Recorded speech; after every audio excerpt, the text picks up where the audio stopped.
You fill your mouth with words and words. You twist them well. Oh yes, I heard. Shits and ties don't cover your life. I see you come. Good evening, everyone. I am always humbled when I come for the meetup because it was a thought in someone's mind for us to pull together all of tomorrow's HR leaders, as I fondly call them, into a room for us to connect and build a network so that we can shape our profession. And I'm very excited that we are here today. I'm deeply grateful to the HR team of Nigerian Breweries for hosting us here today. And it's also a good opportunity to have a different feel and get everyone also to, I guess, almost like get a cheat sheet. Some people are like, I'm going to come so we can see the Star Academy. It's an opportunity for me to come, You will not be moving this time around, but we have them move and connect with you. So at the end of the day, you'll have connected with 3 senior HR leaders in Nigeria. And again, I've told them it's not like CRTM style. I mean, I love CRTM, and I know when we all go for the conference, it's really huge and big. And we all kind of connect with our friends and our colleagues. But today you're going to have them right here in front of you. So ask them, how did you get there? What was the challenge? Like real heart-to-heart question. How did we get to where we are today? How have we evolved? And our profession of today evolved from not just administration or labor relations into labor and staff management. Of course, titles had changed, job content had changed, and we had come in as personnel managers. Yeah, very nice title in those days. Personnel manager. It's not enough for you to say, look, I am a human resource manager, I know it all, and this is the conscience of the business, so let everything come to me. The business partnering concept helps us to reposition human resource management, to say to ourselves, look, let me be there with them, and let me be like their account manager. You see through the HR issues even before anybody has thought through it. I mean, they are very good at crafting, for example, business plan. HR business partner who will survive is the one who thinks through issues, not the one who receives direction from the line or waiting to be told what to do. It is the one who will go to the functional managers and challenge them and get them to come back to it. I still believe very strongly in this. I think it's going to stay with us, but a lot depends on how well we handle it as HR business partners and training. But if you are the HR business partner who goes to everybody and says, oh, so what training do you want to attend next year? Is it interpersonal skills, and you want to go on communication skills? You've lost it, because that is not business partnering. The functions, the people you're servicing will always come to you, oh, we need this training. You need to be able to ask the why question 3 or 4 times. They will go, they will argue, they will come back, because that is the way it is. So you need the courage of your conviction as HR business partner for you to earn that respect and become the conscience of your unit or your organization. Thank you for this. Okay, good evening, everyone. Good evening. I thought I'd just start with writing my name appropriately on the flip chart. So my name is Ide. Feel very free to call me Ide.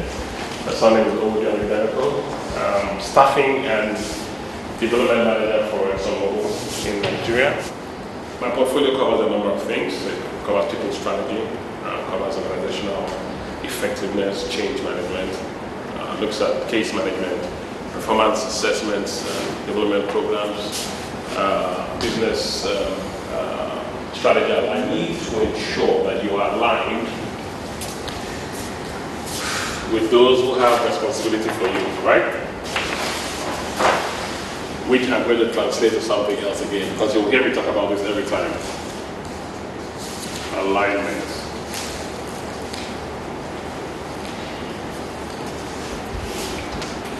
And you go into those things that we don't like hearing, those things that we don't. You go into what? Performance management. What happens? Which of this would make sense? The arrow going up or the arrow going down? If it doesn't like what you're doing, you're not aligning. Going down. Okay? You'll go down. So you always need to try. And I had a very good question over there where someone said, assuming I have a brilliant idea and my boss doesn't like that idea, how do I sell it to him? I said, well, you need, as an HR person, you need to understand exactly how the relation functions and look at people that can influence him. And I like to call this alignment, okay? And that triangle, here you have what? Execution. So, as an HR business partner, your greatest challenge is how to align your people strategy with the business strategy.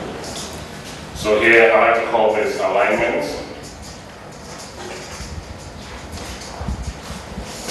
And then you probably have something that goes that way. So, and then you have this as execution. Okay.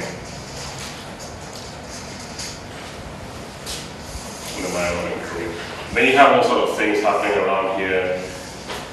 You know, all sort of things that intervene. And I like to call this, what I like to call this, all this noise around this. I personally love stories. I love telling them, I love listening to them, because I think stories just have a way of authentic, real stories, unscripted. They have a way of getting through to you. So my first thing was just to talk about God moments. When you look at people's lives from the back, it looks like it was planned.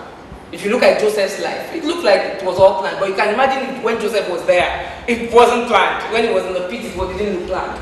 So benefit of hindsight for me looks like a couple of things come together. And you know, God always has a plan, and if we will cooperate with Him, and that cooperation can mean action, or it can mean inactive action.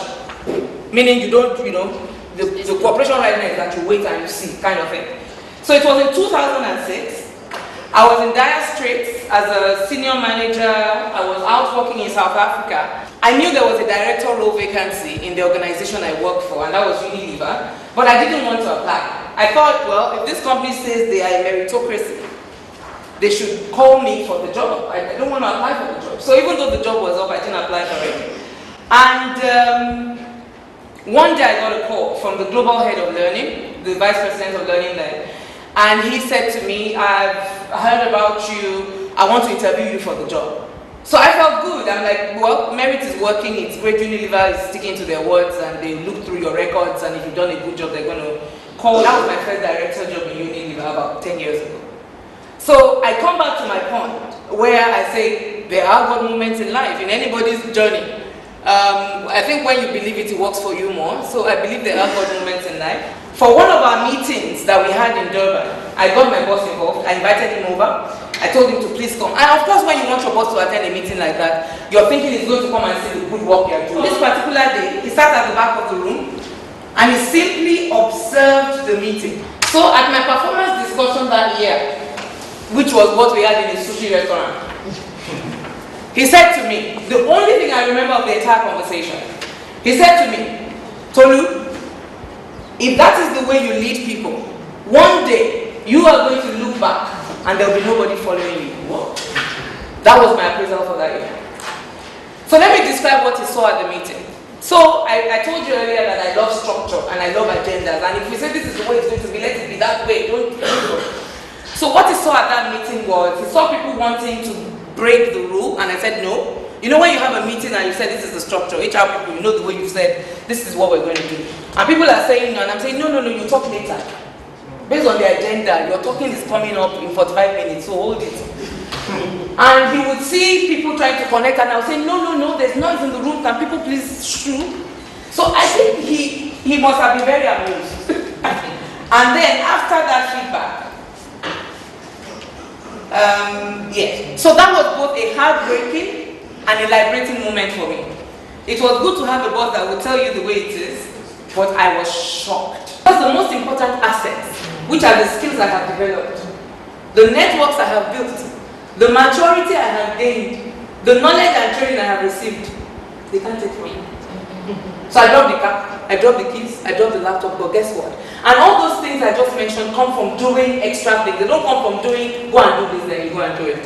So I started by saying I got into this by accident, but the truth is my journey has not been an accident at all. It has all come together for me. And as human beings, I think this is a place all of us should aim for, where you're doing what you can do.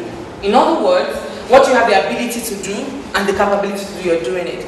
But then it crosses with what you will do. If you had a choice, what will you be doing? And then it crosses again with, what should you be doing? If society could ask something of me, what would they be asking of me? This is where I found myself, and that's where I ended. Thank you very much. So we have Ada, Buki, Eniga, and Tayo. Tayo? Okay, do you want to tell them about the award? Okay.